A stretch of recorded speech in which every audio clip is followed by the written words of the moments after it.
Hi, my name is Sandy Carter, and I'm IBM's General Manager for Ecosystem Development, and welcome to our Social Business Coffee Break. Being an IBM Social Business Evangelist really enables me to look across the viewpoint of all technology and really see some of the trends that are out there that impact social and maybe aren't so obvious. And that's one that I want to talk about today, which is, are you talking about design? As you're thinking about social, think about that ease of use. Design is such a critical element. You know, from IBM's heritage, way back when with T.J. Watson, good design is good business. And I think today for systems of engagement, social, mobile, design is a true competitive differentiator. And I think all of us need to be thinking about design and design techniques, especially in the social world. You know, I've had an opportunity to go and attend a design lab with IBM. We've got several design labs now, best of class, best of breed. And that design thinking, you know, how you talk, how you develop your hills, how you do an iterative process, which is not just a single event, but multiple events, helps us to better serve our clients and can help you in your endeavors to better serve yours as well. Now, really, what is design thinking? Well, it's really less about a product or a service. Think about whatever product or service you have in your company. It's more about the experience. And I was really struck by Mark Cuban at South by Southwest, who said, you know, I'm placing most of my investments in companies that focus on experience. So what does that mean? Well, design thinking is about working together, working the same, working for me, working for the client. And it's a real iterative process so that the experience comes out to be one that is pleasing to multiple folks along the way. So some of the tips that we learned in our design camp. Number one, users first. Seems very trite, right? But if you think about it, as you design your service or your product, a lot of companies think process first, think effectiveness first, or how do I make the most money first? But if you put above and beyond everything else, the experience that the user has, you will be successful. Solution should really address the user, not force fit a technical requirement. So if you think about the way you might look at that, think about Dyson. Now, I own a Dyson. Why a Dyson? Think about the design. It's user first. It meets my needs above everything else that's out there. Even though there's other competitors, it's hard to copy a great design because a design is heartfelt. You had that user at the top of your mind and top of your heart to start with. It's very protective, competitive advantage.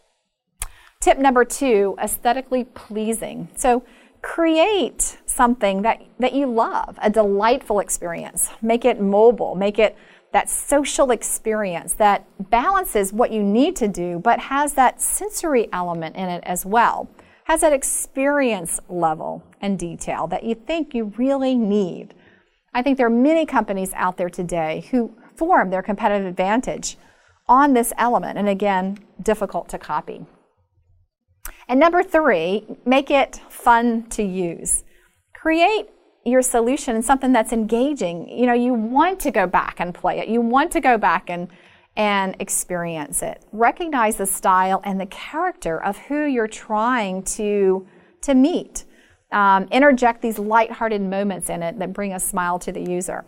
You know, last night I was playing Candy Crush, which is a game with my daughter, and it really became addicting because it was so engaging. And as you match these three candies, there are these lighthearted moments that things pop and fizzle and fish come on the screen. They don't have to do that. It could be very effective not doing that, but they made it design friendly by adding some of those elements in. And even though they're a game, don't think that you can't do that in B2B or B2C. So number four, clarity. Make sure that the next action, the next most important action that the user has to take, you can identify it, and it's easily understood based on context. So the user should always know what to do and how to do it. And if they don't, it's not that they're stupid, it's that your design needs improvement and tweaking. You'll see all along the way in the presentation today, I've included some PDFs that you can download some of the design thinking from IBM, and hopefully you'll see that that next most important action is relevant and there. Now, I'm really honored to have with us today Phil Gilbert. He's a general manager of IBM Design. Amazing guy who's really created a lot of this design thinking for IBM. Let's hear some of his thoughts to you as well. The world is more complex. I mean, if you think about what's happened just over the last few years, we started with the cloud as a platform. Social sites like Facebook and Twitter, which just opened their doors to the public in 2006, not that many years ago. The iPhone was released in 2007.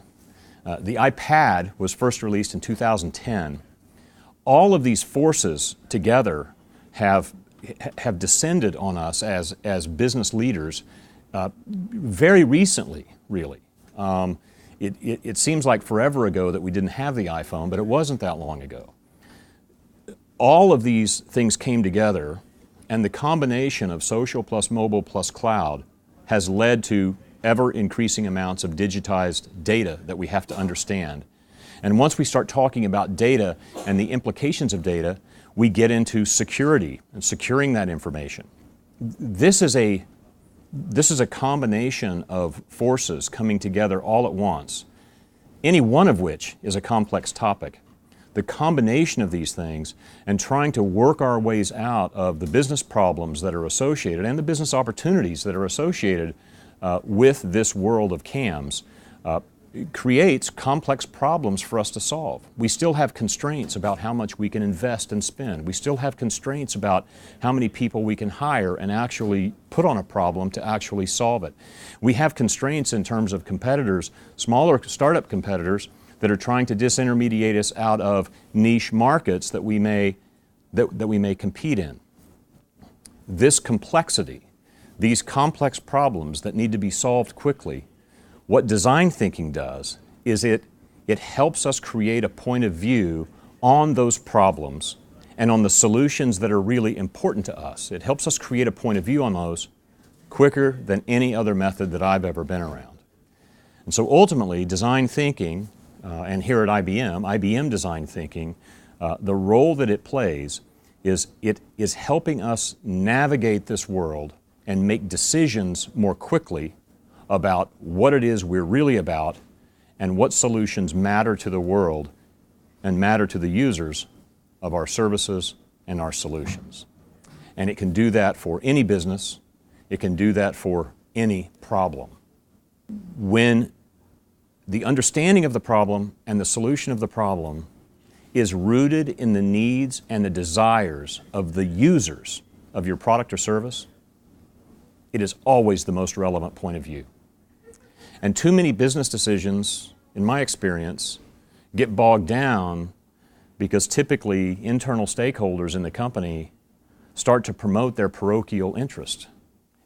We're filming this in our studio in Austin, Texas. Their come from is always their personal part of the business. If you get out of that, and if you can get everybody rallied around the fact that actually their parochial interest is uninteresting, the only thing that's interesting is the interest and the needs and the desires of the users of our products and services, it just helps you get to the right answer faster. It's an amazing capability to develop, and it's kind of one of the most powerful things I've seen to help us get through the complexity that the modern world is putting on us. So where do you get started? Putting design first, design thinking, design talking, design feeling? Well, check out our infographic on IBM Design. Go and download some of the PDFs. Visit our IBM Design website and follow hashtag IBM Design to stay in touch with a lot of the new design features and functions. It will truly help make you more social. My name is Sandy Carter, and this has been our Social Business Coffee Break.